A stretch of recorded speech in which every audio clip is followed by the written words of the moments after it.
오늘 아침 뉴스의 맥을 짚어드리는 시간 뉴스연구소, 오늘도 두 분의 연구위원 함께합니다. 경향신문 박순봉 기자 그리고 김준일 시사평론가, 어서 오십시오. 안녕하세요. 첫 뉴스 어디로 갈까요? 21개월 만에 기자회견. 그렇죠. 오프닝에서도 제가 언급했습니다만 오늘 윤 대통령 취임 2주년 기자회견 10시에 열려요. 네. 처음에 이제 두 파트로 나눠져 있는데 먼저 대통령 집무실에서 대국민 메시지를 얘기를 할 거고요. 네. 이게 한 20분 정도 될 거라고 합니다. 네. 그리고 브리핑룸으로 이동을 해서 말씀해 주신 대로 1시간 정도 질의응답을 받을 겁니다. 음흠. 주제 제한도 없고요. 또 얘기 들어보니까 사전에 조율하는 과정도 없었다라 그래요. 그래서 이제 자유롭게 질의응답이 이어질 겁니다. 네. 윤 대통령이 이제 그제 민정수석실 다시 만드는 거 직접 발표를 했었는데 그 다음에는 공식 일정을 안 했거든요. 그건 준비했다는 얘기죠. 그렇죠. 어제는 기자회견을 계속 내내 준비를 했습니다. 그런데 문제는 기자회견을 앞두고 몇 가지 논란거리들이 또 나오고 있다라는 거예요. 네. 지금 소위 말하는 비선 논란 또 있었잖아요. 그러니까 영수회담 하기 전에 이명백 교수하고 함성득 그 경기대 정치전문대학원장이 있는데 두 사람이 조율을 했다. 그리고 이제 그 과정에 나왔던 여러 가지 발언들. 근데 이제 물론 대통령실에서는 아니라고 지금 반박을 하고 있는 상태입니다. 네. 근데 요거 관련해서 좀 커지고 있는 그런 그림이 있는 게 뭐냐면은 어제 여권에서 이 얘기들이 좀 주목을 받았던 게 일단 첫 번째는 이재명 대표한테 윤석열 대통령이 안부 전화를 직접 했어요. 영수회담 제안할 때 그 전화 말고 네. 이번에 왜 입원하잖아요, 이재명 대표가 이제 맞아요. 건강검진차 이때 저 전화를 했다는 거죠, 또. 지난번에 했을 때는 그러니까 민주당 설명으로는 직통이 아니었대요. 네. 그러니까 이제 측근한테 전화를 해가지고 연결이 되는 그런 형태였는데 이번에는 직통으로 직접 전화를 했다라는 겁니다. 네. 그 이 내용을 민주당에서 공지를 했고 그 다음에 두 번째, 세 번째 또 섞어서 봐야 되는데 윤석열 대통령의 장모 최은순 씨가 어제 가석방 결정이 났죠. 예. 그리고 동시에 김용전 민주연구원 부원장, 그러니까 이재명 대표의 최측근이거든요. 보석이 인용이 됐습니다. 어제 나란히 이어서 속보가 나왔어요. 맞아요. 그래서 요 두 가지가 사실은 뭐 실제 내용은 다 당연히 따져봐야 되겠지만 보수층에서 의심을 하기 시작한 거죠. 이거 거래한 거 아니야? 왜냐면 두 사람이 그렇게 친하게 그렇게 이제 사전에 조율을 했다라고 하고 그다음에 이재명 대표의 뭐 경쟁자는 뭐 안 쓰겠다라고 하고 요런 얘기들이 나왔는데 물론 이제 대통령실에서 계속 아니라고 했지만 여튼 요런 얘기들이 나온 상태에서 직접 통화도 하고 그다음에 양쪽 사람들이 한 명씩 뭐 석방이 되고 보석이 인용되고 되고. 이러다 보니까 네. 타협한 거 아니냐 이런 불만들이 막 터져 나오기 시작을 했고요. 결국 지금 비선 논란부터 시작해서 일련의 과정들 다 보수층이 부글부글하고 있는 사안인 거죠. 맞아요. 여권에서 나오는 반응들이고요. 특히 그래서 국민의힘 당원 게시판이 어제 굉장히 이제 글들이 많이 올라오면서 윤 대통령에 대한 비토 여론이 컸는데 특히 탄핵이 많이 거론이 됐습니다. 여러 가지 글들이 좀 올라왔거든요. 저희가 지금 유튜브를 통해서 유튜브 레인보우 앱으로 보여드리고 있는데 캡처해서 가져오셨네요. 네, 이게 뭐 당원들만 볼 수 있는데 사실은 모 당원이 얘기를 하더라고요. 지금 당원 게시판이 난리다. 그래서 저도 좀 보여달라 이렇게 해서 봤는데 제목만 한번 보죠. 아직도 용산을 믿느냐? 뭐 윤 대통령님 국민의힘에서 탈당하세요. 뭐 이런 글들이요. 맞아요. 뭐 당원들을 배신하는 1호 당원을 본 적이 있느냐? 뭐 윤 대통령 트로이 목마다. 또 이재명 대표랑 야합한 것에 대해서 해명해라. 뭐 이런 글들이 쭉 올라오고 있고 네. 이건 일부고 굉장히 글이 막 분단위로 많이 올라오고 있다. 이렇게 그래요. 좀 전하더라고요. 그래요. 근데 요거에 대해서 좀 반응들을 물어보니까 사실은 뭐 이제 그 보수 당원들만 그런 게 아니고 당에 있는 사람들도 굉장히 좀 불만을 많이 얘기들을 하고 있어요. 왜냐하면 흐름상 굉장히 뒷거래한 것처럼 보일 수 있는 그런 정황들이 너무 많다라는 거예요. 그러니까 정무적으로 좀 실패한 게 아니냐 이런 지적들이 있고 특히 모 관계자의 표현이 좀 인상적이라서 전해드리면 네. 보수층에서 윤석열 대통령한테 대해서 굉장히 그간에 잘했다라고 생각을 한 거는 이재명 대표가 대통령이 되지 못하게 한 것이었다. 그런데 이런 거래를 했다라는 게 나오게 되면은 그러면 이제 윤 대통령을 인정하기가 어려운 거 아니냐 이런 얘기들을 하거든요. 예. 그 당원 게시판에 보니까 전에 왜 김건희 여사가 그 대선 기간에 서울의 소리 기자하고 인터뷰했던 전화 통화했던 거 네. 그런 것도만 올라오면서 알고 보면 충신이야 뭐 이런 거 발언했던 거. 맞아요. 그리고 노무현 전 대통령을 또 이제 좋아하는 대통령 중에 한 명으로 꼽았잖아요. 그러니까 그런 거에 대해서도 이제 보수층에서 의심을 하기 시작하는 거죠. 자, 이 분위기가 이제 그렇게 흘러가고 있는 상황에서 오늘 기자회견이 열리는 겁니다. 네. 김준일 평론가. 예. 오늘 기자회견 어떻게 보고 계세요? 그러니까 일단 어제 하루만 해도 대통령한테 물어봐야 되는 게 너무 많이 지금 나와 버렸어요. 그러니까 아까 얘기했지 이제 장모 최은순 씨 가석방 이거는 법무부에서 이례적으로 직접 설명을 했습니다. 그래서 뭐 장모는 가석방 논란을 원하지 않았다 뭐 이런 거를 이제 법무부가 설명을 할 정도로 이게 얼마나 이제 뜨거운 감자였는지 알 수 있었죠. 그래서 뭐 아까 전에 뭐 반응이 나왔지만 어버이날 최고의 선물이다. 뭐 네티즌들은 윤서방이 효도했네 뭐 이런 애들이 이제 뭐 나오고 그래요. 댓글에. 댓글에 뭐 네, 이런 네. 얘기도 나옵니다. 이 상황에서 지금 아까 전에 그 이제 그 함성덕 교수하고 이제 임혁백 교수 그 비선 라인 네. 거기도 있고 어제 또 뭐가 있었냐면은 그러니까 진행형이었는데 그 일본 라인 그러니까 예. 소프트뱅크 쪽에 이제 라인 야후에서 한국인 유일하게 남아있던 이사가 사퇴를 하고 그리고 공식적으로 이제 라인 쪽에 일본 쪽에서 지분 내놔라 이렇게 나왔어요. 이게 요구가 왔어요. 그래서 지금 어제 있었던 그 조선일보 그 도쿄 특파원 그 기자 칼럼이 굉장히 요즘 화제가 됐어요. 어떤 뭐냐면 겁니까? 제목이 뭐냐면은 외교부는 일본 언론 플레이까지 돕냐. 쉽게 얘기하면은 일본 총무성에서 네. 이거와 관련해서 도쿄 특파원단 한국인 도쿄 특파원단한테 이거 설명하겠다라고 했는데 도쿄 특파원단이 그렇게 일방적으로 하는 거는 우리 안 돼라고 거절을 했는데 우리나라 외교부가 한국 언론 하나를 섭외를 해가지고 그거를 또 그 언론 일본 총무성 입장을 전하게 도와줬다라는 거예요. 그래서 도대체 어느 나라 외교부냐? 조선일보가 그렇게 얘기를 할 정도로 이게 정부가 지금 아무것도 안 하고 25조 원짜리 기업이 지금 일본에 그냥 넘어가게 생겼다. 뭐 이게 지금 부글부글 뭐 이런 상황이에요. 그러니까 이게 지금 한두 개가 아닌데 이게 충분히 시간이 될까 이렇게 좀 걱정도 되는 부분도 있고 지금 언론들이 몇 개 좀 소개시켜드리겠습니다. 뉴시스 같은 경우에는 최상병 사건에 대해서 안타까움을 표할 것이다. 네. 이렇게 이제 보도를 했고요. 예. 동아일보 같은 경우에는 VIP 경로설 최상병 사건과 관련해서 네. VIP 경로설에 대해서 오늘 회견에서 해명을 할 것이다라고 질문이 나오겠죠, 당연히. 예, 그건 그거고. 당연히 네, 나오는데 당연히 이제 나오죠. 그거와 관련해서 수사 중인 사안이나 답변이 제한적일 수 있다라고 대통령실 관계가 얘기를 했고 조건부로 수용을 하지만은 기존의 특검법은 거부권 행사할 수 있다 뭐 이렇게 나왔고요. 그 외에 뭐 한겨레 같은 경우에도 뭐 이제 검찰 수사에 김건희 여사와 관련해서 협조하겠다라는 입장을 밝힐 가능성이 높다 이렇게 나와서 예. 알 수는 없지만 현재까지는 기존에 알려진 어떤 그런 것과 크게 차이는 나지 않는 것 아니냐 뭐 이런 예상들이 좀 나오고 있습니다. 자, 10시입니다. 이제 뭐 3시간밖에 안 남았으니까 여러분 직접 확인하시면 될 것 같고요. 박순봉 기자. 네. 오전에 기자회견 하고 나면 오후에는 국민의힘 원내대표 경선이 있어요. 네, 오후 2시에 하고요. 3파전입니다. 기호순으로 이종배, 추경호, 송석준 후보가 나왔어요. 네. 어제 정견 발표는 먼저 했거든요. 좀 요약해서 전해드리면 이제 이종배 의원 같은 경우에는 자신이 충청권이다. 그리고 개파색이 옅어가지고 중도 확장성이 있다. 또 그리고 4선으로 무게감이 있다. 나머지 2명의 후보는 3선이거든요. 예. 이런 점을 강조를 했고요. 그다음에 추경호 후보는 경제부총리 출신이잖아요. 그렇죠. 그래서 민생 정책 같은 거 잘할 수 있다. 음. 그리고 예전에 원내 수석했던 경험이 있는데 그때 상임위 배분 같은 거 협상했으니까 그거 잘할 수 있다라고 하고 있고 그다음에 건강한 당정 관계 구축하겠다 이런 얘기도 했습니다. 예. 송석준 후보는 이제 유일한 또 수도권 후보거든요. 경기 이천인데 자신이 수도권 후보라는 점을 강조하면서 수도권에서 특히 참패하지 않았느냐 그 민심 반영해야 된다 이런 얘기들을 했어요. 자, 이건 이제 지켜보면 되는데 어제 원내대표 경선을 앞둔 시점에서 이철규 의원, 원내대표가 뭐 되느냐 안 되느냐 여러 가지 소문만 무성하다가 결국 불출마를 선언한 이철규 의원하고 배현진 의원 간에 설전이라고 해야 되나요? 해프닝이 하나 있었어요. 네, 아주 뭐 거친 싸움이라고 해야 될까요? 그러니까 그런 녹취 파일까지 공개를 하는 뭐 그런 상황이 있었는데 이 배경을 좀 설명해드리면 어제 이철규 의원이 라디오 출연해가지고 이렇게 얘기를 합니다.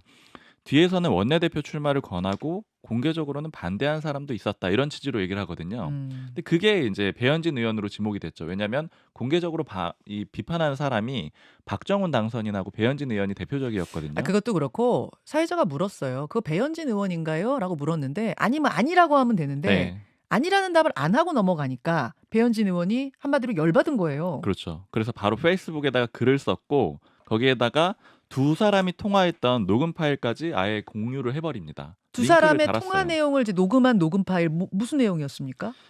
이제 이철규 의원이 연락을 해가지고 뭐 제가 이제 내가 총대를 매라고 하지만 뭐 어쩌고 저쩌고 이런 얘기들을 쭉 하니까 배현진 의원이 안 하시는 게 맞다고 본다. 나가시면 다치신다. 이런 식으로 표현을 하거든요. 그러니까 즉 자신은 뒤에서도 하면 안 된다라고 얘기를 했다라는 그런 취지의 내용을 공유를 한 거고요. 예. 그리고 또 반대로 말하면 이철규 의원은 하고 싶은 의지가 있었던 것 같다. 이런 것들을 좀 알리는 그런 내용인 거죠. 배현진 의원이 이 녹음 파일을 올리면서 이런 말도 덧붙였더라고요. 나 원래 전화 녹음 안 하는 사람이다. 그런 거 싫어하는 사람인데 이런 식으로 지금 저 당한 적이 있어가지고 이철규 의원하고 통화할 땐 녹음한다 뭐 그런 말도 덧붙였죠. 맞아요. 되게 거친 표현이라고 할까요? 또 거짓말 시작이구나 그런 생각을 해서 녹음을 했다라고 했고 그다음에 이분 참 힘드네요. 이런 표현까지 썼습니다. 이제 두 분 사이가 이거 굉장히 냉랭한데요. 그러니까 근데 이제 이걸 보면서 다들 처음에 국민의힘 사람들이랑 많이 이게 오히려 더 화제가 되고 뭐 얘기를 많이 나눴는데 네. 다들 일단 첫 반응은 이거 왜 이렇게까지 싸우지? 이게 이제 첫 반응이었고 그래서 이제 다들 뭐 서로 알아보고 이렇게 얘기들을 좀 쭉 해본 결과는 예. 일단은 이제 그 본질적으로는 물론 감정적인 측면도 있는 것 같아요. 왜냐면은 그 배현진, 그다음에 박정훈, 김성용 이렇게 세 사람이 송파 가불병 후보였거든요. 근데 맞아요. 송파 삼남매라고 해가지고 좀 친했는데 네. 박정훈 당선인이 먼저 이철규 의원 나오면 안 된다라고 쓰고 그다음에 배현진 의원이 뭐 지원 사격하고 이런 과정들이 있었거든요. 그리고 사실 이제 이거는 이제 그냥 해석 중에 하나인데 김성용 후보는 경선을 해서 졌어요. 네. 근데 송파 삼남매 중에 한 명이 경선을 치르게 된 거잖아요. 그러니까 이 과정에 이철규 의원이 좀 그 경선을 안 붙여줬어야 되는 거 아니냐 뭐 이런 여론이 있었던 거 아니냐 뭐 이런 해석들이 좀 한 가지가 있고요. 어찌됐든 간에 송파 삼남매 중에 두 명이 비판을 하고 그다음에 이철규 의원이 반박하고 이런 그림들이 됐는데 근데 이제 요건 감정적인 건 그렇다라고 치고 그래도 어떤 의미가 있지 않겠느냐 이렇게 좀 얘기를 들어봤을 때는 잘라내기나 분리선언이다 이렇게들 좀 해석을 하고 있어요. 그러니까 잘라내기? 네, 왜냐하면 지금 이제 친윤 쪽의 분화라고도 볼 수가 있는 건데 그러니까 이철규 의원하고 배현진 의원 모두 사실은 친윤으로 분류가 친윤이죠. 됐었거든요. 대표 친윤이죠. 근데 배현진 의원이 이철규 의원이랑 이 기회에 완전히 선을 제대로 그어보려고 했다라는 거죠. 그러니까 그것은 그러면은 용산과도 거리를 둔다 이런 의미인가요? 용산이 힘 빠졌다라는 그런 해석으로도 좀 가능한 거고요. 그래서 오늘 좀 주목이 되는 거는 원내대표 뽑아야 되니까 당선인 총회를 해야 되잖아요. 네. 그래서 이제 두 사람이 뭐 다 올지 안 올지 아니면 온다라면은 또 어떤 모습으로 만나게 될지 이런 것도 좀 주목이 되고 사실 당에선 그래서 또 예전 일도 좀 많이 회자가 되고 있어요. 어떤 거요? 2022년 6월 일이었는데 네. 그때 이준석 대표 체제였고 네. 그다음에 배현진 최고위원이었는데 당시에 뭐 좀 갈등이 있어가지고 또 악수를 이준석 대표가 거부하고 기억나요. 뭐 이런 상황들이 있었는데 또 비슷한 일이 일어나지 않겠느냐. 그때 어깨 부딪히면서 악수하고 스쳐 지나간 그거? 악수를 거절하고. 거부하고 배현진 의원은 이제 어깨를 또 찰싹 치고 이런 일이 있었죠. 예, 어제 정치권에서는 화제가 된 해프닝이었고 두 번째로 넘어가 볼까요? 의정 갈등 새 국면. 의정 갈등 어떤 상황입니까? 크게 세 가지 보시면 되는데 지금 서울 고등법원이 정부에다가 2,000명 직원 어떻게 산정한 거야? 그거 근거 내주세요. 이렇게 요청을 했잖아요. 어떻게 하다가 2,000명이라는 숫자가 나온 건지 근거를 대라고 법원이 요청을 했어요. 맞아요. 이게 물론 이제 의사단체에서 먼저 이제 소송을 내서 그렇게 된 거죠. 네네. 근데 복지부가 제출하겠다라고 했던 시점이 내일입니다. 그래서 보건의료정책심의위원회 회의록을 내겠다라고 했는데 근데 문제는 의료계 쪽에서는 그거 자료 없지 않아? 이렇게 의심하고 있어요. 아니 그러니까 그 순서를 좀 보여야 될 것이 회의록을 내라고 법원이 그랬는데 복지부 쪽에서 회의록 같은 거 작성 안 했다. 없다 그랬잖아요. 근데 처음에는 다시 그렇게 얘기를 있대요? 했죠. 있다라고 했고 지금 이 부분은 조금 그 논쟁의 여지가 있는데 네. 일단 그 전의교협에서는 그 정부가 원래는 없다라고 했었는데 말을 바꿨다라고 하고 있고 전국 의과대학 교수협의회. 네, 근데 이제 정부 쪽에서는 아니다 그런 말을 그렇게 이제 말을 바꾼 적이 없다라고 해서 이 부분은 조금 더 지켜는 봐야 될 것 같아요. 아니 회의록 없다는 얘기는 며칠 내내 언론에서 나왔는데요.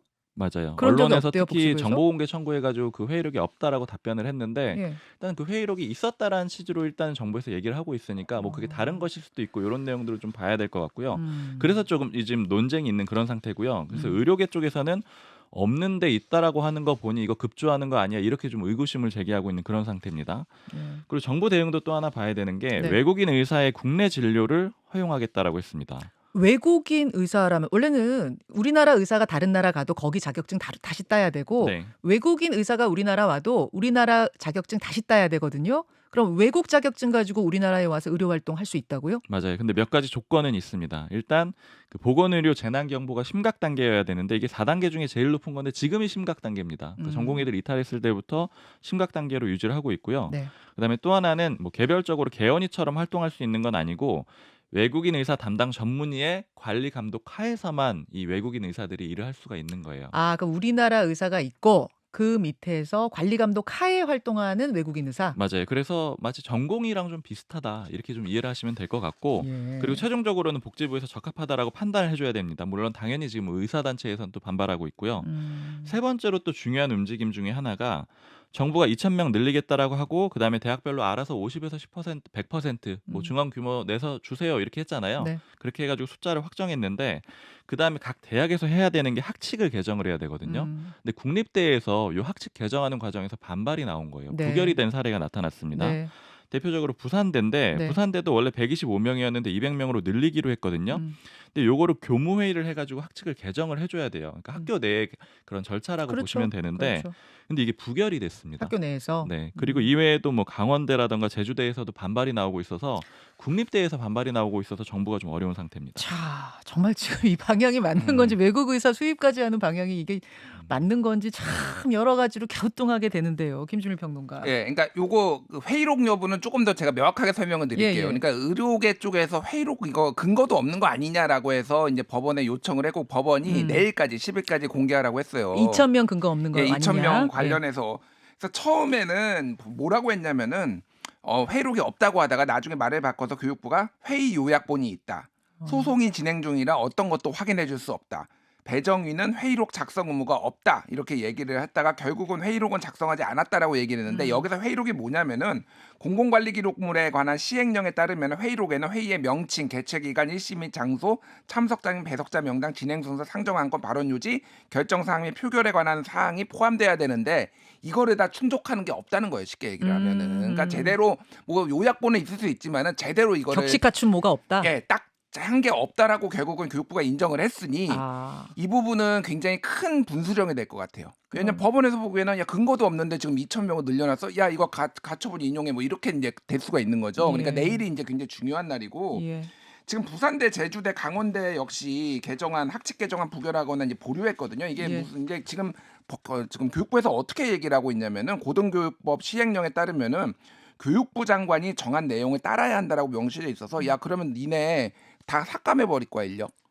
정원 이런 대학에 그리고 지원금 안 줄 수도 있고 뭐 이런 식으로. 뭐 그런 식으로 약간 우회적으로 지금 압박을 하고 있는 상황인데 이게 국립대거든요. 예. 그러니까 이 만약에 부산대 만약에 뭐 의사들 정원 배치 안 하면은 아니 부산이 완전 뒤집어질 겁니다. 그러니까 이게 이도저도 못 하고 뭐 있는 그런 상황이에요. 자, 세 번째 이슈 넘어갑니다. KF21 인니 요구 수용할 듯. 국산 초음속 전투기 KF-21 사업에 인도네시아가 투자를 약속했다가 지금 3분의 1만 낼 테니 3분의 1만 기술 이전해달라는 황당한 요구한 이거 어떻게 마무리가 될 것 같아요? 그러니까 1조 6천억 원 부담하기로 했는데 인니에서 6천억 원만 낼게요. 대신에 기술도 조금만 주세요. 이렇게 했거든요. 그렇죠. 이거 받을 분위기입니다. 정부에서 수용을 하려고 하고 있고요. 일단 수용을 하려고 하는 거는 왜 그러냐면 선택지가 크게 보면 두 가지거든요. 그냥 개발 자체를 철회를 하거나 아니면 수용하거나 이 두 가지인데 철회까지 하는 건 좀 부담이 된다라는 거죠. 차라리 수용을 하고 그다음에 이제 다른 그 방산 필요한 나라에도 더 수출을 하고 이런 방향이 좀 낫겠다라고 보고 있는 거고요. 그래서 이제 인니에서 안 내는 1조 원은 어떻게 되느냐? 그냥 대신에 1조 원 다 드는 건 아니고 정부 추산을 해보니까 기술도 발전하고 이래서 한 5천억 원 정도 들 것 같다라고 하고 있습니다. 그리고 이제 기술 유출이 사실은 좀 문제였잖아요. 네. 그러니까 여기에 대해서 정부는 이건 별개다, 그러니까 상관없는 문제다 이렇게 일단은 입장을 내놓은 상태예요. 어제 뭐 김병주 의원하고 이거 인터뷰를 했고 전문가와 또 제가 황당하다는 이야기를 여러 번 해서 오늘 다시 하진 않을 텐데 김준일 평론가는 어떻게 보셨어요? 언론들 반응 말씀드릴게요. YTN 강제 할인당한 KF21, 서울신문 글로벌 호구된 K방산, 한국일보 먹튀 의혹에도 인도네시아 입장 대변한 방사청 뭐 이런 상황입니다. 그래서 이게 지금 굉장히 안 좋은 선례가 네이버 라인 사태도 이를테면 한번 이렇게 뺏기면은 다른 나라에서도 일본도 뺏었네라고 해서 지금 한국 기업 뺏을 수 있거든요. 이것도 마찬가지예요. 이렇게 먹튀하고 하면은 이거를 그대로 용인하면은 이게 앞으로 이제 한국은 호구되는 거죠. 그러니까. 24년 된 사업이거든요. 이게 오래됐어요. 여러 정부를 거쳤고. 근데 처음에 계약이 왜 이렇게 된 건지도 궁금하고 또 꼼꼼하게 좀 짚었어야 되는 건 아닌가 이런 부분도 계속 궁금하고 참 여러 가지 아쉬움을 많이 남기는 KF-21 인도네시아와의 이 관계. 여기까지 정리하죠. 두 분 수고하셨습니다. 감사합니다. 김현정의 뉴스쇼는 시청자 여러분의 참여를 기다립니다. 구독과 좋아요, 댓글 잊지 않으셨죠? 알림 설정을 해두시면 평일 아침 7시 10분 실시간 라이브도 참여하실 수 있습니다.